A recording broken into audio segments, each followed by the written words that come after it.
Okay, we are live. Welcome everyone to this edition of the Social 60 Google Plus Hangout. Today we are talking about social media collaboration, social media teams, managing teams. We're going to get into all that fun stuff. And we have an awesome panel as well for you guys.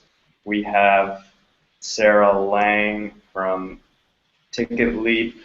We have Jamie Stein, our very own, from Hootsuite, and we also have Melissa Feeney from TIFF, the Toronto International Film Festival. I'm Connor Meekin from Hootsuite as well. I'll be moderating and providing some comedic relief at times. But I'd like to, let our panelists introduce themselves. So Sarah, let's start with you. Yes, I am Sarah Lang. I am in marketing at TicketLeap, an online ticketing platform, which sounds like the sexiest thing on the internet, I know. We believe the best way to build your community is in person, so we help startups, makers, other organizations throw good, fun events. Awesome. Melissa, what about yourself? So I'm Melissa Feeney. I'm the social media manager for TIFF. I'm in charge of leading a team that is responsible for promoting all of our online marketing efforts throughout the year. So we have a mission to transform the way that people see the world through film, and so that's our mandate, and we do it 365 days a year, and our marquee event, the Toronto International Film Festival, which is December. Awesome. And lastly, Jamie Stein. Hey, James here. I'm on the Hootsuite social media team. I'm responsible for social media marketing, so we publish a lot of the content that comes out of Hootsuite social media channels. My background in social media also extends into the banking industry, where I worked for Tangerine in Canada, and I also worked for the Canadian Football League, and hopefully I'll share some examples from all three of those places today. Awesome. We've got a balanced group here. So I'm really excited to talk about social media collaboration. We are going to be taking some questions from the audience, so we invite you to join along on Twitter, hashtag social60, social60. We'll have our live team engaging with you guys, sort of curating questions, and our panelists would be happy to jump in as well and address any questions that maybe don't get answered during the broadcast. Afterwards. So yeah, you're encouraged to tweet at everyone, tweet your questions. But with that, we have some questions that we're going to get to first. We'll start with an easy one to do with social media collaboration. So what we're curious about here is we have a pretty good breadth of different social media teams here from different industries. So I'm curious, for each of you, what does your team look like, and how are you using social media to collaborate amongst your team? Melissa, why don't we start with you? Sure. So we have a pretty small social team within our marketing department. There's 2 people who are dedicated to managing social for TIFF. So we're the ones who are responsible mostly for assigning tweets and responding to comments through the Hootsuite dashboard. But we have a number of players on our team who use it more of like a read-only style tool, where they just come in and see what we're commenting on, get an understanding of how we're responding to tweets. So these, just quick follow-up, these read-only people, are they sort of also in the marketing department and they're just not publishing, they're just sort of listening, or how does that work? Exactly. They have an account under our plan, and they're using it to either customize their dashboard and set up streams that are particular to the program that they have to market, but they're not actually directly active on the dashboard and interacting with our customers. Oh, cool. I get it. Awesome. Sarah, what about yourself? What does your team look like? Yeah, our team uses Hootsuite for several initiatives. We obviously use it to market TicketLeap, so both our content, creating events on TicketLeap, and our learning program, Events University. Our customer success team uses it to respond to help requests from both our customers, so event creators, and their customers, event goers. So obviously, if you're standing in a line at an event and something's going wrong, you want an answer right away. And then we also use it to promote our own events. Awesome. And how big is your team, Sarah? Just a random question. Yeah, we have. I'm counting right now. We have 5 people on our marketing and about 6 people on our customer success team. And then, of course, when people are out at events, whether they're our own or just our customers' events, are really awesome. If anyone on our team is there and they want to tweet out a photo or anything like that, they hop in as well. Awesome. Jamie, what about yourself? I know we have a large group at Hootsuite here who all use social media to collaborate. So why don't you tell us a bit about that? Yeah, we should have a large team because social obviously is in our DNA. So we have a broad range of functions from social marketing to our community team. We do customer success or support. We do social selling.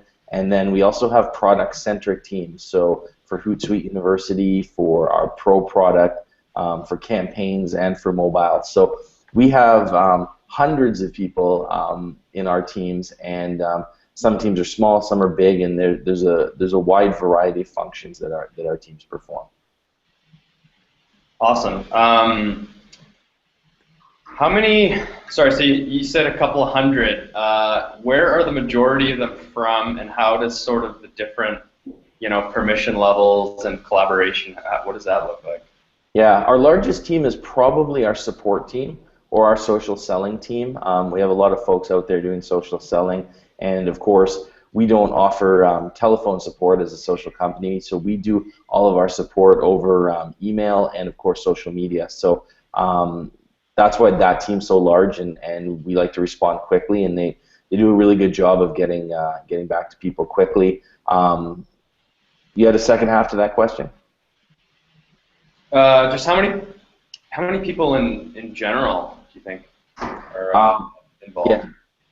Yeah. So with that, support's probably 30 to 40 people. Social selling's, probably another 40 to 50 people. Within marketing. We have lots of people. So, as mentioned, some people are read-only because they're looking for trends or looking for what customers are saying. Other people are responding. Some people just want the analytics or the metrics, so they're just plugged in for those functions. So the good thing about Hootsuite is it has a lot of permissions and a lot of ability to do different things. So there's something for everybody across the organization, not just in marketing, for using the tool.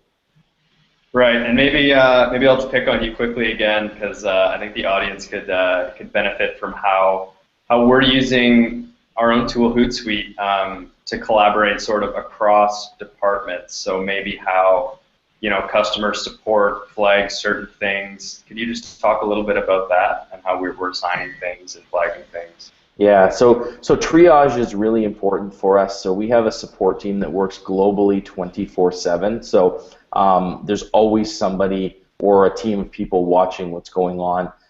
And when they flag something, there's a process for them to route it to the appropriate team. So if support sees something that's marketing related, they'll assign it to the marketing team. If there's a selling opportunity, they'll assign it to one of our representatives who's responsible for that region in the world. So if you can imagine, there's just all sorts of messages being sent back and forth and moved around, and ultimately the goal is to get messages responded to as quickly as possible by the best person to respond to them. And I think that's what the teams and the collaboration function allows us to do.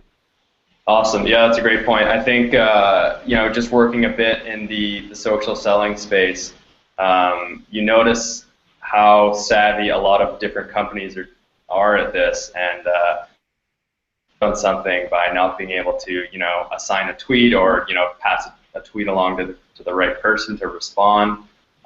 You're going to miss out. I mean, all these other brands are actively listening and doing this on social. So if you really don't get in there, we're noticing within 20 minutes, half an hour, even less time in some cases, you're gonna miss out on a huge opportunity. But luckily, soft product plug here, Hootsuite allows you to successfully collaborate with a large team on social media. That'll be my only sales pitch, I promise. Okay, so cool. It's interesting sort of hearing about how, you know, everyone's collaborating on social media. And, you know, maybe we'll shift gears here and get into specific social networks that some of you guys are using. I know at Hootsuite, you know, Twitter's sort of our bread and butter, but we also use a lot of other different networks. But Melissa, I'd be curious with you. What social networks are you guys predominantly using? Are you sort of all over the place, or are you sort of a little more focused and targeted? We use the dashboard mostly for Twitter. We have set up different networks for Google+, Facebook, and I believe we used to have Foursquare, but we took that one away. And so it's predominantly used for Twitter. You know, we have all of our columns set up to track keywords and hashtags and mentions. So each person who uses it customizes it depending on what they're trying to get out of it. Cool. Random question. Why did you guys get rid of Foursquare? It's a network we weren't as active on anymore. If we're not using, I think we're using the dashboard mostly for Twitter, so a lot of the time we'll just go to the native platforms and upload our content that way. Right. And what, you know, just to get away from Hootsuite, what other native platforms are you using? I think the audience would be curious. So our bread and butter is Facebook and Twitter. We also have a very strong YouTube presence where we host all of our online content. We have been using Instagram quite heavily recently.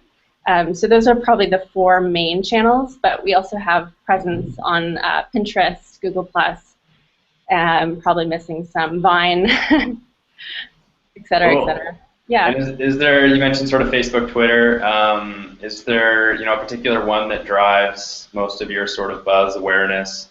Which one would you say has the biggest sort of audience or community, do you think? It depends, I guess, what we're trying to achieve, but we have a very strong following on Facebook. We find that we really have a lot of reaction to the posts that we put up there, and there seems to be a very big sense of community in that space. But Twitter, it depends on what time of year it is. Obviously, during the film festival, it's a very active channel, and people are searching out content and news of things going on within the festival village. So they're looking to Twitter to see what we're talking about. So it depends on the type of event that we're hosting at the time. But cool, that's super interesting. Sarah, what about you with TicketLead? What social networks are you guys focusing on? Yeah, within Hootsuite we use it mostly for Twitter, obviously, Facebook, and Instagram. We recently discovered the Instagram plugin for Hootsuite, and it's way easier to upload your photo to Instagram and then share it through Hootsuite to all of the other platforms. As that's one we're actively trying to grow. That's been great for us, and we noticed that on the different platforms, people use it for different reasons. So we notice for Facebook especially, people contact us through Facebook for support quite often. For some reason, people are wary of email. I don't know if they think that we will spam them every day with an email about events or whatever. And Facebook is also a great tool for ticket sales for events. So, you know, word of mouth, all of that.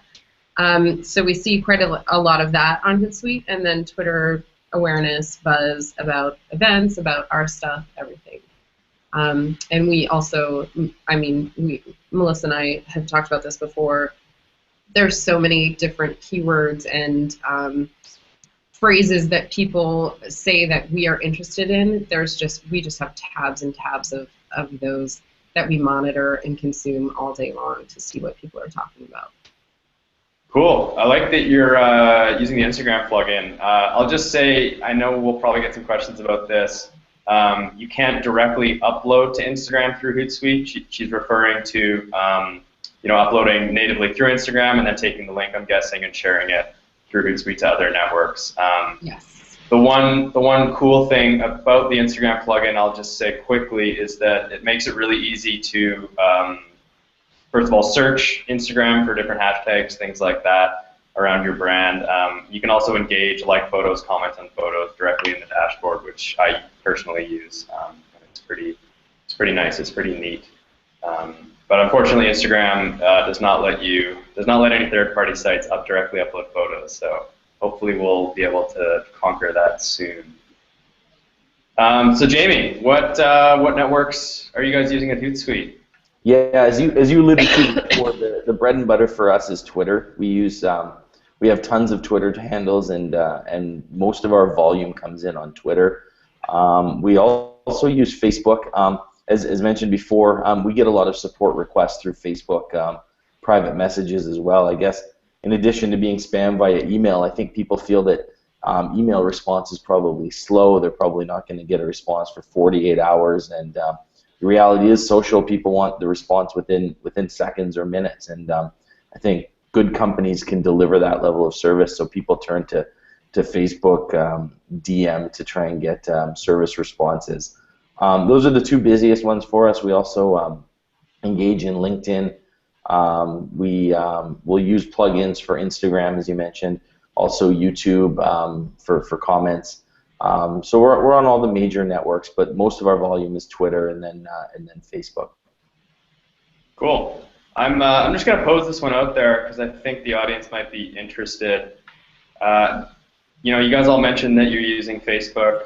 Are you finding it hard to collaborate on Facebook with your teams? Does anyone want to weigh in on this? Or maybe how you're collaborating is a different question. I'll weigh in on Facebook in general. I think we're just finding it hard to deal with Facebook right now. So the way we use it has totally changed. We pretty much kind of use it strictly for support. So collaboration for us is quite easy. All of those just go straight to the customer success team. We don't often promote things on there anymore because it doesn't feel very good. If we pay to promote things, people say, why is this in my stream? And you get all those replies. Yeah. I hate you. If we just put stuff up there, it's seen by so few people that it's not worth our time. So that's completely changed, and that doesn't really answer your question, but those are my thoughts on Facebook right now. No, it's good to hear it because that's a struggle that a lot of businesses are going through with less reach, having to pay for reach, and then people get mad at you for paying for reach, that kind of thing. Mm-hmm.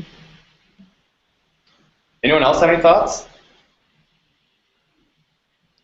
I just echo Sarah's comments that I think Facebook, from an engagement standpoint, from a publishing standpoint, is posing challenges for lots of brands, and we're seeing it mostly becoming a support channel too, with just incoming messages and people are reaching out that way. So hopefully something will change where Facebook becomes an area for discussion and engagement, like it was probably a year to 2 years ago.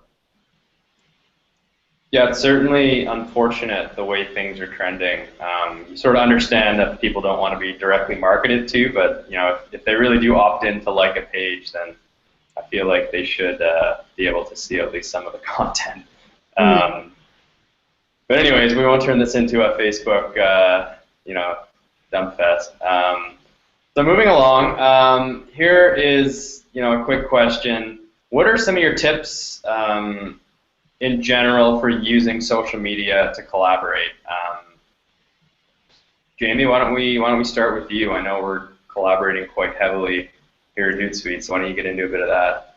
Yeah, so I've got 3 tips. The first one is when you before building your teams in Hootsuite, map them out first on paper or map them out on a whiteboard, and make sure that it makes sense. Make sure that you've included everybody that should be included. You're not omitting anybody.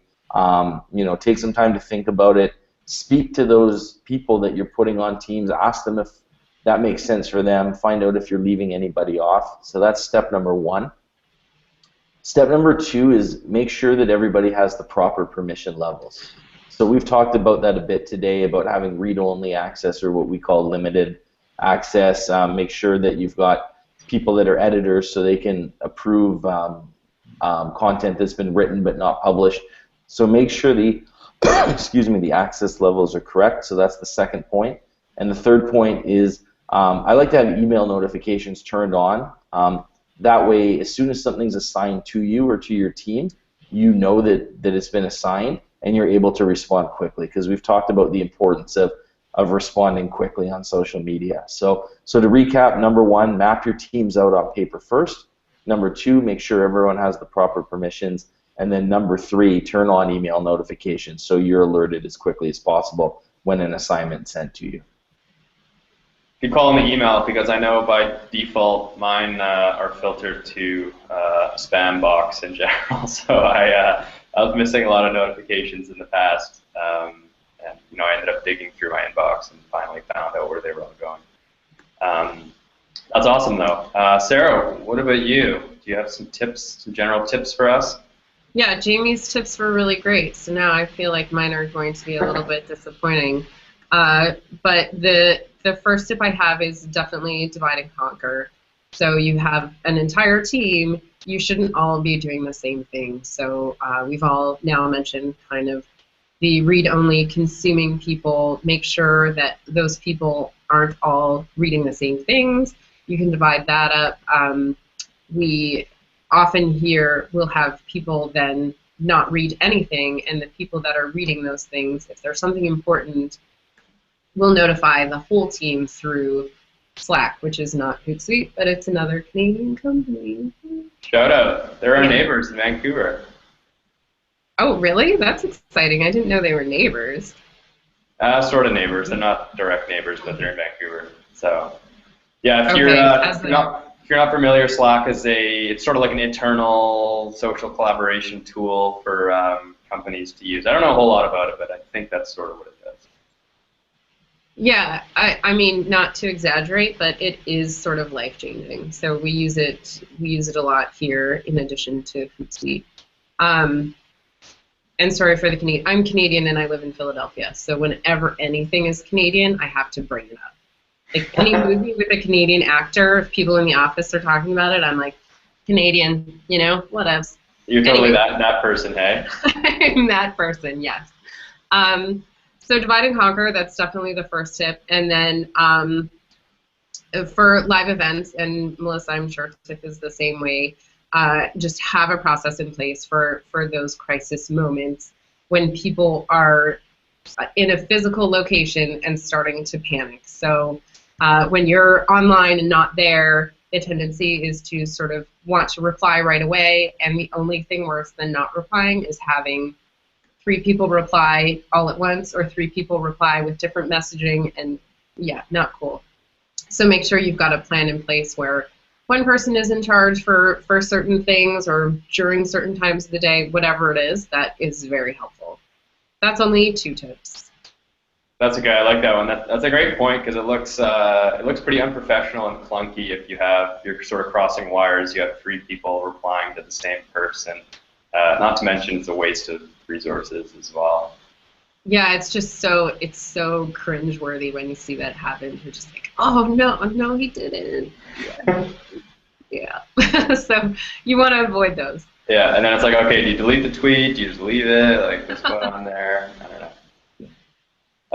Cool. So moving along, Melissa, what about you? Just tips for us? Sure, yes. So similar to Sarah's last point about collaboration, so we take advantage of the assign feature on the dashboard, and especially during peak times of the year. I'm going to use the film festival. It's the biggest time of the year for us. As an example, when tweets are coming in so quickly, and it's a challenge to try to keep up with all the activity, the assign feature is so instrumental in helping us keep track of the workflow. So it's easy for us to go in and tell this person that we need to respond this way, especially if we have to clear messaging with our communications department. We need to be able to direct them how to respond. So I like that feature, and I like how it's, as Jimmy mentioned, you can get your email set up so it notifies you instantly. So we take advantage of that. The second tip I have is to make use of the fact that it is a collaboration tool. So, make sure that one person is, for us, it's like we have to have a centralized person, be that administrator, and telling this person to, respond this way. So it helps if we have sort of a maestro of the orchestra, so to speak. And my third tip is to make sure that you have all your columns set up so that the keywords that you're tracking are front and center. So for us, we are focused on Kubrick right now. It's a major exhibition that we have going on in our building. So we'll set up keywords to track, and we'll make sure that our dashboard is customized so that that column is to the left of the page, so we can see what mentions are coming in as they are tweeted. Cool. I'm just I'm curious myself, and the audience might be as well. So you mentioned that columns to the left in your dashboard. So are you guys all looking at the same dashboard? Does one person go in and create the dashboard for everyone, or how does that work? Yeah, we had a sort of default dashboard to begin with, and then I help train people once they're set up with Hootsuite on how to customize their own dashboard. That way, if we have some film programmers, for instance, who also have accounts, they're mostly tracking their personal activity, but it helps if they can follow other filmmakers that they are inviting to the film festival. So their interests are very different than ours for the marketing department. So it just depends on the person who's using it. Cool. Also, you mentioned search streams and keyword searches. Do you maybe want to give us just a couple of simple examples of what you guys are listening for? Yeah. So we have a number of programs on in our building at any given time. So we track a lot of our major events, our film festivals throughout the year. We have major exhibitions, so as I mentioned, Kubrick's on right now. So we'll be tracking the hashtag for the exhibition and related keyword terms. So we'll just adjust the columns depending on what sort of the priority focus of that month or that week is. Cool. That's awesome. I think that helps a lot. Awesome. So the next question I have for you guys is a little more specific to Hootsuite. Obviously, we have, if you're not familiar, we have the Hootsuite Teams functionality, which is sort of our back end, how you structure your social media team, which allows you to collaborate. I'm curious with that, how have you guys each structured your teams within Hootsuite? Jamie, why don't we start with you, because I know, like you mentioned before, there's a ton of people internally using our product, and it must be quite a task to figure this out. Yeah, and the timing's right, because we're in the middle of a massive restructuring right now of our teams here, and I should give credit to Andy from my team who's leading this up and working with all of our other teams. So we're trying to move to a model that covers functional areas that have been designated as the teams that have to respond based on the triage document I mentioned earlier. So we have a social marketing team, a community team, a support team, a social selling team. Those are that's the meat of our organization, those 4 teams. And then we have some smaller teams as well that are in there, a PR team to have crises, situations assigned to them, etc. So one thing that is interesting is that some teams want assignments to the entire team. So support has their own internal assignment process. So if someone on my team sees a support issue, we'll send it to the support team, and within that team, whoever's on shift at that time for Twitter or Facebook will then reassign the message to the person on the team who's going to handle it. Whereas with our PR team, they have one designated person.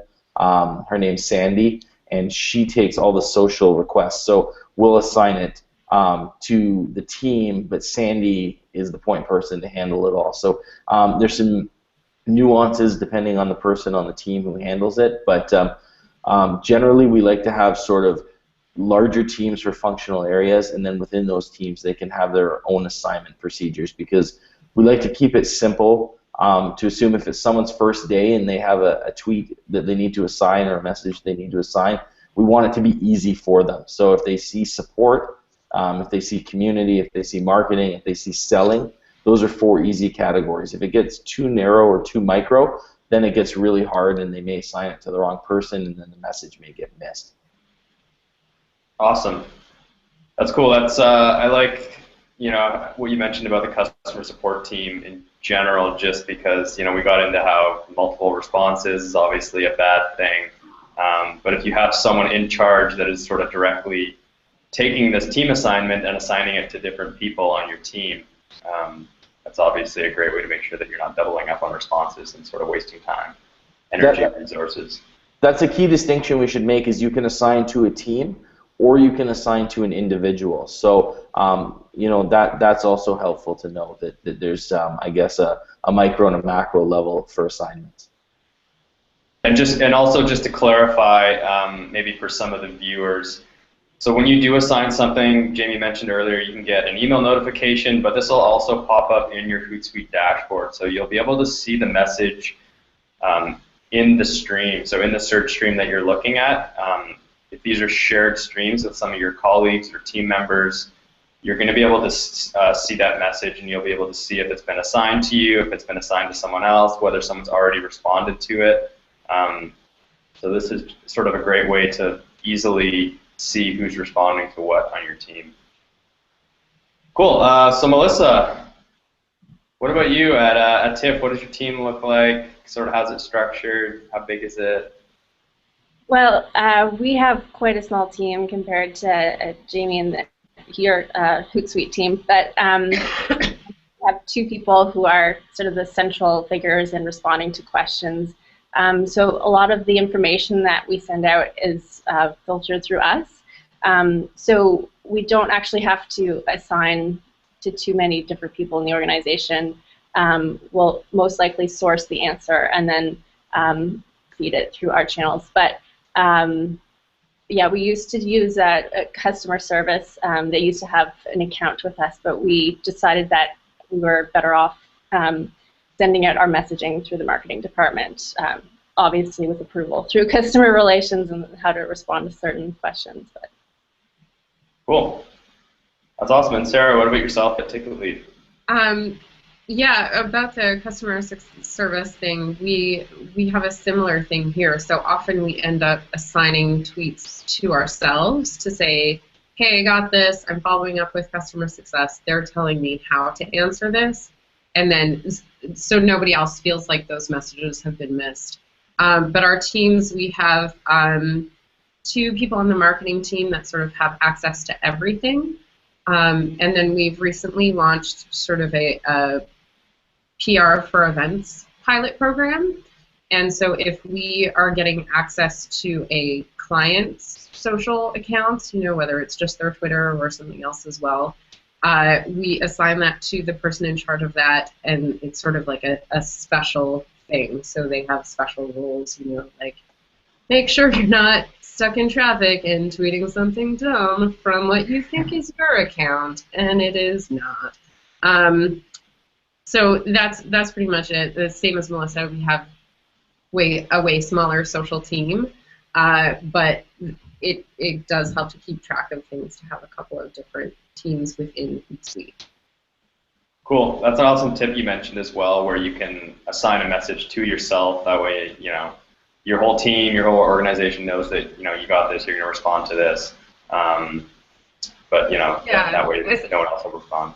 Especially with, we find with people, maybe if people are at an event and they're somewhat irate, we probably don't, we only have at TicketLeap as our Twitter handle. We don't have a separate TicketLeap helps or anything like that. So we don't want to be tweeting out a bunch of messages like, oh, sorry about that, sorry about that, sorry about that. So we'll usually assign those to ourselves and then email the person a reply. And that's just easier, but we want everybody on the team to know that we followed up with that person. Okay, cool. That's interesting as well. Okay, awesome. So moving along here, here's an interesting question. When did you guys realize that you needed a social media tool or a social media management tool to collaborate with your team? Melissa, why don't we start with you? Well, as soon as we had multiple people tweeting out through the corporate account, I think it made sense to keep track of who was doing what.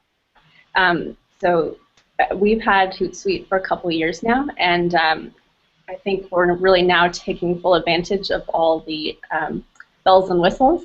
So I would say we needed it, once we had a stronger social media presence, and we noticed that the engagement and activity was really increasing across our social platforms. Awesome. I like it. Sarah, what about yourself? Yes, I've been using Hootsuite for quite a long time through moves and jobs and projects. So definitely, if there's more than one person working on any project or social program, you need a collaboration tool so it's not awkward. But then the other reason why I like using Hootsuite is if you're working on, you have your work, but you also have your volunteer projects, or, I used to organize a TEDx event. It's nice to have all of it in one place. So that's really, it's kind of on the other side, but it's really, really helpful as well. Yeah, totally. If anyone does any, dare I say, personal branding or anything like that, obviously it's great to have Hootsuite to help out with that professionally and personally as well.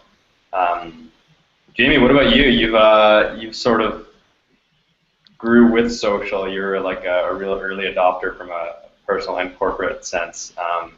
So when did you start realizing you needed a tool? I think back to 2011. I used to just respond for the Canadian Football League social off of BlackBerry, and cue the laughter. And that was all fine and good. And then we got to the 2011 Grey Cup, actually here in Vancouver, and we had lots of things we wanted to cover. We wanted to cover obviously the game and the players and the festival. And everything that goes on around a Grey Cup, which is the Canadian equivalent to the Super Bowl for people that are tuning in from outside of Canada.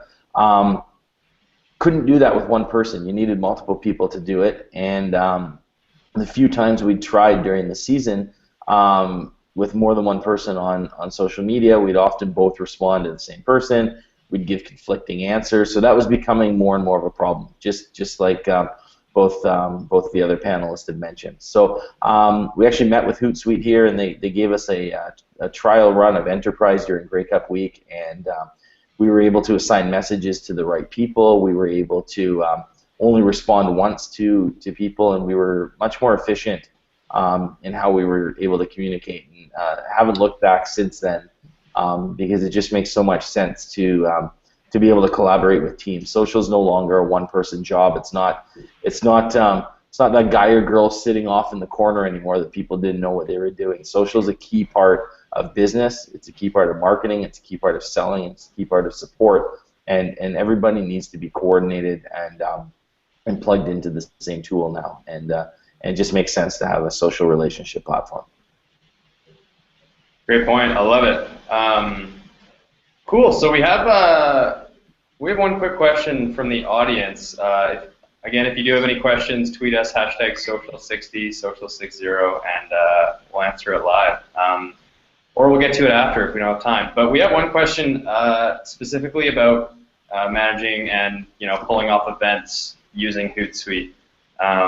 Someone, I don't have her handle, but someone was asking, is that a different level of service for event management? And the answer is no. We don't have a special event management service. But Melissa, Sarah, I know both of you have experience with Ticketleaf and TIFF using Hootsuite for events. So, do you maybe want to just shed a bit of light on how you're using it? And I know we got into it before with sort of custom dashboards and stuff, but maybe just flesh it out a little bit for her. Sure, Melissa, do you want to go first there?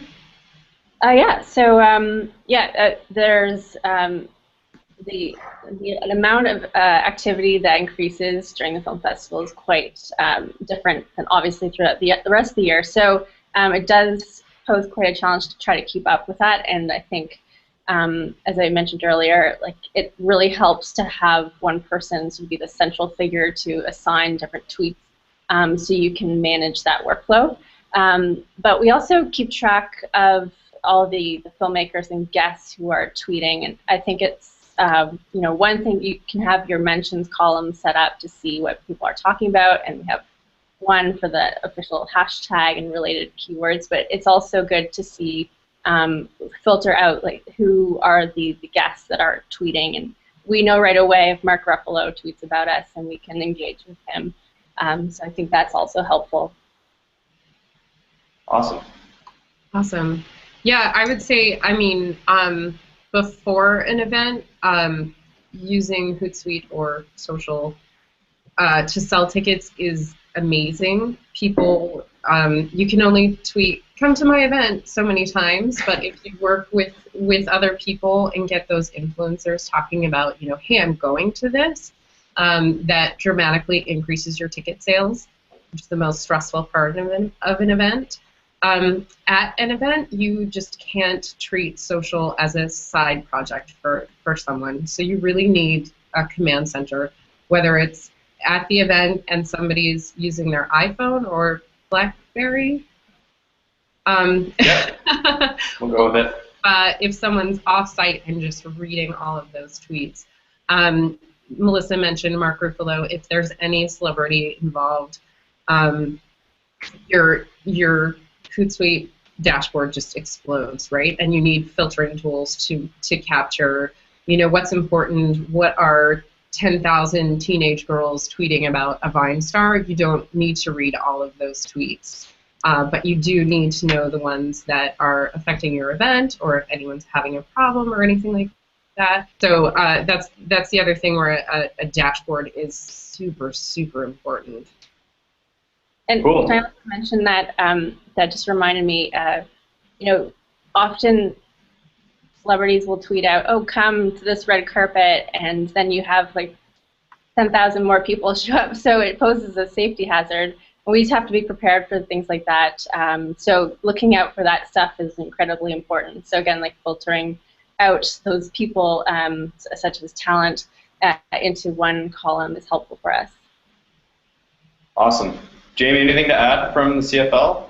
I actually wanted to build on a point that Sarah shared, and that's the fact that you can have someone on the ground at an event where you can give them limited permission to the account, so they can write the tweet, add a photo to it, and then publish it into a queue, and then you can have someone back in headquarters or in your command center who can then go through the tweet, double check it for errors, maybe add in, tag someone in it, or put that right hashtag and then push it out live. So you can work with your people on the ground and your people back at headquarters in sort of tandem, which I think is a neat way to work events. So if I were still at the CFL today, that's what I'd probably do, is send an army of people out to capture images and write tweets to publish into a queue, and then have somebody curating the best ones back at headquarters or command center and publishing out the best ones. Not just curating the best ones, but also fixing your autocorrect mistakes. Yes. So good. So helpful. Set of eyes is great, yeah. I like it. That question was from Becky, by the way. Becky, thank you so much for the awesome question. Becky is at DMLiving on Twitter. Cool, so we have another question from Google+, actually. LaDonna Harris wants to know. This will be a bit of a doozy here. So where are people going to engage if not Facebook? This gets back to what we were talking about with Facebook limiting reach a bit. Does anyone want to tackle this with where they're seeing a little more engagement? Yeah. So, I mean, everywhere but Facebook, for a start, which sounds terrible, but is kind of true. Twitter, definitely engagement is still very high there, and response to Twitter ads, we have a much more positive response there. Video and pictures are where people want to be right now, and that's possibly because people don't have time to read long-form content. Cue sad tears.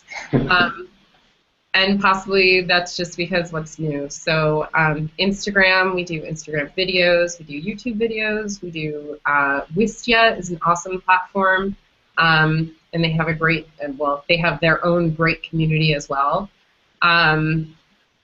Mostly things like that is where we're seeing the most stuff. And obviously for live events, that makes sense too. You can take a picture and post it to Instagram. People love it.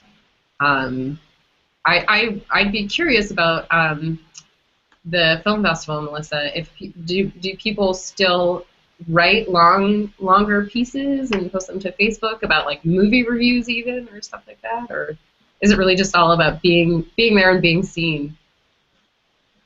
So you're talking about users and yeah. Sorry, I changed the question a bit, but yeah. So I guess obviously the original question was where are people if they're not on Facebook, and then I changed it to be are people still writing? You know, like I remember. I'm from Calgary, in the Calgary Film Fest, people would write long reviews of the movies on their Facebook page, and then everybody would jump in and comment, and I missed that. So I'd be curious about what they do there. Well, I've noticed two things. That when journalists tweet at us, they'll often link to the article that they've shared, and then we can interact with them that way. And otherwise, people, if you're talking about the film festival in particular, there's a lot of buzz around the films that are getting noticed, and the most talked about films often, if we post something that sort of warrants a discussion about, what have you seen so far that you've really liked, then that gets conversation flowing, and you'll often see people chime in and say, oh, this movie was great, or this one sucked. So I don't think it's long-form content, it's just people offering their opinion. Mm-hmm. Interesting. That's awesome. Cool. Jamie, anything to add about Facebook, or you think it's all been said? No, I think it's been said. Okay. Awesome. So, so with that, we'll wrap up this edition of Social 60. I want to invite each of our panelists to, provide any parting words of wisdom about collaboration, or just plug what they're excited about, what they're working on right now. So Sarah, why don't we start with you? What's going on at TicketLeap right now? Where can we learn more? Yeah, TicketLeap, as I said, we believe the best way to build your community is in person. So creating events, getting out there does amazing things for your social strategy, which is kind of funny, but makes sense when you think about it. If you ever think that you would want to do an event but don't know how, you can check out our Events University at eu.ticketleap.com. And if you have any questions, you can always let us know, and we'll do an Events University piece on those. Awesome. Melissa, how about you? What's going on at TIFF right now? So right now we have a bunch of film programs like back to the 90s. So if you're a big fan of all the Reality Bites and Clueless and that sort of genre of film, then you can definitely check out that teen series. Otherwise, we have Stanley Kubrick, which is our big exhibition for the fall, and has about 10,000 artifacts to check out over 2 floors. So that's what we're working on at the moment. That is a lot of artifacts, let me tell you. And Jamie, what's going on here at Hootsuite? Just like I mentioned before, we're reorging our teams, which is a pretty big thing for us, and I think that it's really important to have strong teams and work closely. And while we do use a great tool to engage, make sure that you also take some time to personally go around your office or pick up the phone and call people in offsite offices and talk to people and make sure things are working well. And don't just rely on technology. Make sure you keep some of the human element in there as well, and that's a key part to collaborating well, in addition to having a good tool. Awesome, I love it. It's not about the tool, it's about what the tool allows you to do. So with that, I want to thank you so much, Melissa, Sarah, and Jamie, for joining me. My name's Connor, I'm from Hootsuite as well, and thank you so much to you, the audience, the watchers, the listeners, wherever you are. If you're, why don't you tweet us, #Social60 with where you watched this from. I'd be curious to hear. And also, any follow-up questions, tweet us as well, and we'll be sure to jump in there from our Hootsuite dashboards to maybe collaborate on a few answers as well, unintended. But yeah, thank you very much, and we look forward to seeing you next time on our next #Social60. Thanks, guys. Awesome. Thank you.